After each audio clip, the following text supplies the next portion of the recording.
let's go 10,000 kilometers from here. 3 years ago, I decided to do a road trip with each of my sons.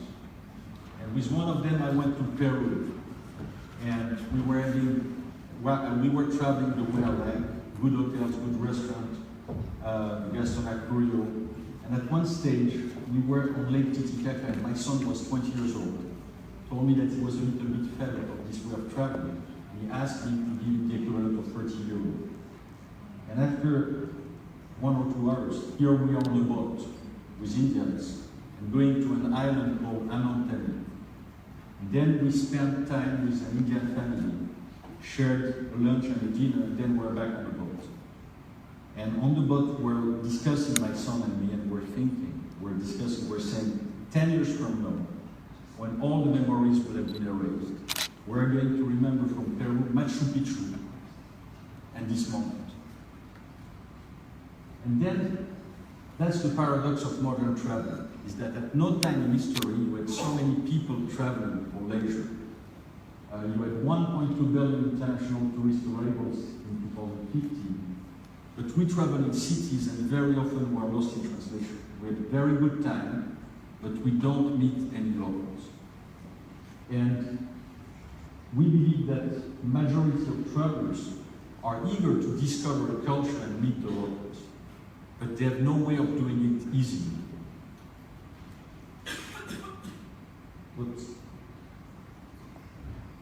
So I started to think, I was back in London and Paris, saying, is there a way of creating a new way of traveling and hosting at home that wouldn't be Airbnb, that would be something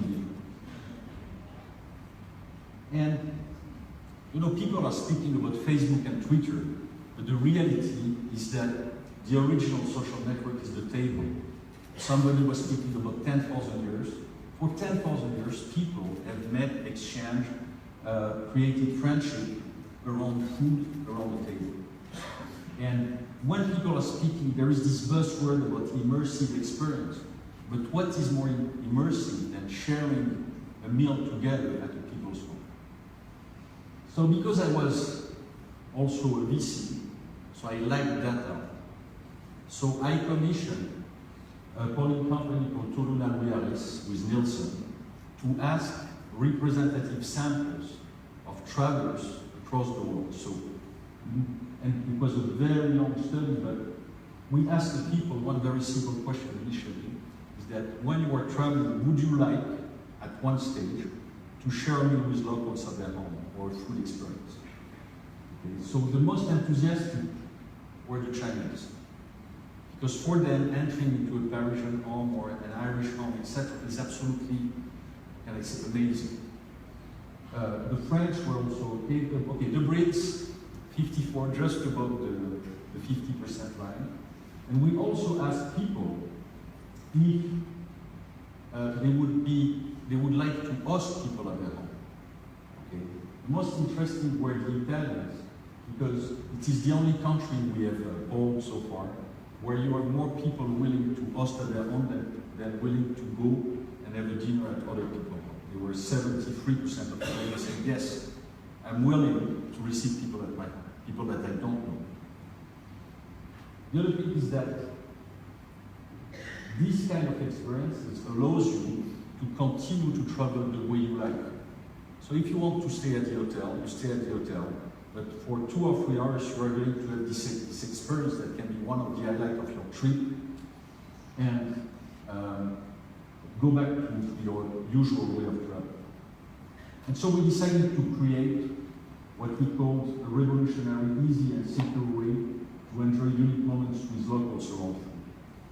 So when we started in July 2014, we had 50 hosts. I was the first host with my wife. My co-founder and my boyfriend were also hosts, and we convinced family, friends, etc. We needed to have people on the site, okay? And then progressively started to ramp up by word of mouth. So that was 9 months after we launched.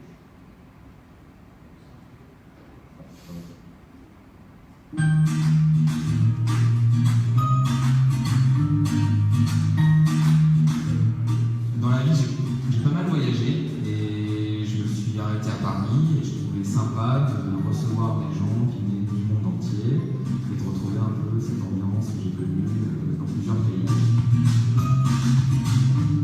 Alors moi j'ai connu Vizeat sur les réseaux sociaux. Ça m'a vraiment donné envie de venir au moi-même pour recevoir chez moi et pour pouvoir tenter l'expérience du repas chez les gens.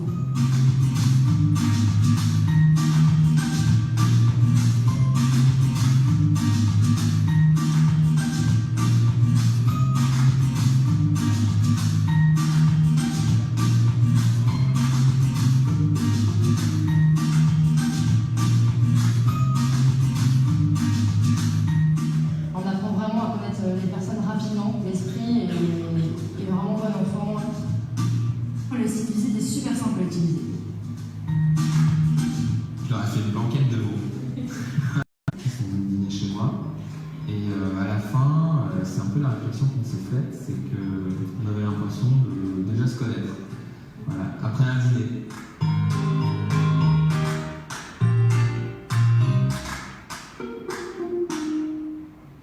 So, we were thinking initially that only millennials would be interested. Okay. But a big surprise. So, by the way, everything you are going to see, there are no actors. These are real people. Okay. So people you have seen and paid for the experience. We're thinking that it would be only millennials. We're thinking that it would be only people staying at Airbnb or on the way. Very quickly, we saw that we were wrong. 80% of the people are staying at the hotel. 30% are more than 50 years old. We started to see families. We started to see people with special culinary taste, vegan, vegetarian, etc., coming to the site and creating their own community. So, a little more than 2 years after, so today we are Europe leading immersive food experience platform. So I'm not speaking about social dining because people have started to take control of the platform and they propose much more than dining. So they propose cooking classes, food tours, rooftop parties, wine tasting, etc. The only thing that is common is that they always receive at their home, okay? And they share the experience with you. So it's not a restaurant, it's not a professional restaurant. So today we have 22,000 hosts in 110 countries, and it keeps growing all the time. It goes from foodies to ex-master chef and some Michelin star chefs that are retired, that are receiving at their home. And we started for individuals, and then we started to see groups coming, business travelers. Initially, the business travelers were his families that we started to receive demands by email, people saying, can you give me an invoice because I want to get reimbursed by my company? And then we started to see, we will announce next week that one of the major banks in France is going to propose to all its employees that when they travel, they can be reimbursed for the dinner. Okay. And we started to solve some ice, and I'm going to give you a few examples. So others it work, it's very simple. The hosts go on the website, they post their meal or the web experience, or their experience. They give their payment, their availability, their price, and then they welcome. They guess, they browse, they book. There is no automatic booking. Okay, so people have to say yes, I want you to come to my place, and then they meal together. And this is covered by a 250,000 pounds Lloyd's insurance. Okay, and one of the reasons, it's very important. One of the reasons why Lloyd's accepted to insure us, even when we had 0 bookings 2 years ago, is for one reason. It's because people are sharing the same experience as you, which means that in terms of food poisoning, the risks are very limited because they are going to eat the same food, unless they want to do a collective suicide. This is not going to happen. So it can be food tours. So you have here an example in Barcelona with Angela and Carmen. We're doing a food tour. It can be a cooking class where people are sharing their family tips, family recipes, etc. Like in Rome, here Gabriela and Simona. And all the pictures you see here are not pictures we have taken, because these are people posting on the social networks their experiences. Or it can be in Barcelona.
enough of videos, so few things. People post, okay, and we decided when we started that we are not going to be elitist. Somebody was telling me that in Dublin you can find people proposing Italian food for €5. So these people are not here to make money. They want to share, okay? But you can find very sophisticated experiences. So we work a lot on mice. So for mice we propose only curated experiences. Each host ID is verified, but this is the case for all the websites. Each curated host is screened by our team, and we send also professional photographers to take pictures, because people tend to post only pictures of their food, and they don't realize that what people are looking for is not picture of their food, but picture of the place where they live, etc. I spoke about the insurance. One thing that is important is that the insurance was never bought. Never. Okay. And I think the main reason is really what I explained before, is that the fact that people are sharing food together limits considerably. We integrate with mice, but I will go more in details about that. So mice is clear for everybody? Not everybody. Okay, mice is meeting in scientific convention exhibitions. Okay, so I will give you later an example of events that are 1,000 people plus, same night. We integrate also with travel agency networks, and I will give you an example. So basically, travel agencies are regularly integrated in their packages these kind of experiences, and also for customizing. So, 3 case studies. The first one, last year in Paris, Airbnb was organizing its worldwide convention of hosts. So we reach out to them, say, where are these people going to eat? They say they are going to eat in restaurants. I said, maybe there is a better idea that is more like Airbnb. So long story short, we organize with them what is considered the world's largest social dining event. There is no category in the Guinness Book, so I decided that we are the world champion. It was, in fact, more than 1,000. It was 1,200 Airbnbs from 90 countries, plus all the management team of Airbnb, the founders, going to close to 200 Parisian apartments. We curated a list of hosts. There were tailor-made menus that were made, but each menu was different, so there were 200 different menus. Created a dedicated co-branded website and had the automatic booking. What is very important is that night, because it was the first time we're doing such a large-scale event, we put 10 people at the office to be sure that if something wrong happened, there would be something in terms of support. The reality is that nothing happened, because people simply, it's such as if they are going to have an experience or visit friends of friends. Okay, so if you don't have the code in front of the building, you call them or you text them. Second kind of event is mostly for group incentive. So basically, it's in Barcelona. A group incentive event for 35 people, but here it's a menu of 8 courses, cocktails, or a private event where we divide people in 3 groups for market tour or cooking class with local products. The last thing I was speaking, Comptoir des Voyages is one of the largest luxury travel network in France. So they are right now integrated on 50 destinations, the visit experience across the world. So they are proposing this kind of experiences to their customers. So we believe that we're bringing the disruption. Okay. Disruption is a buzzword, but it's important. When you look at the tourism market, you have transportation, accommodation, and food.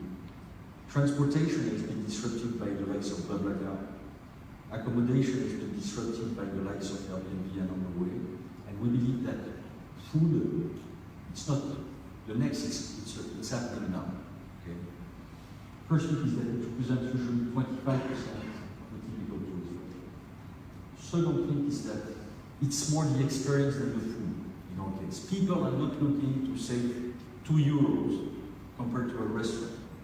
And by the way, when we make our market research about what is happening during this event, one of the most popular questions people are asking to their host is, what are the good restaurants you recommend?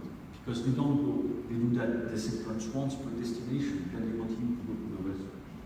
Then in terms of hosts, we have three host categories. The super hosts, these are people that want to receive a lot.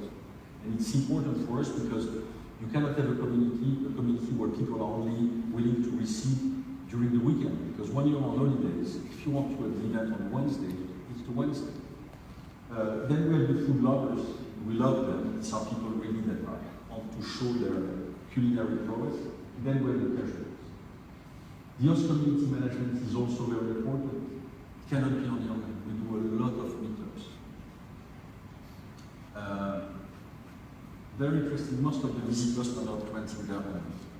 Okay. So we're not taking, it's not the same category as Airbnb, for example. Maybe it was 7 years ago, but not anymore.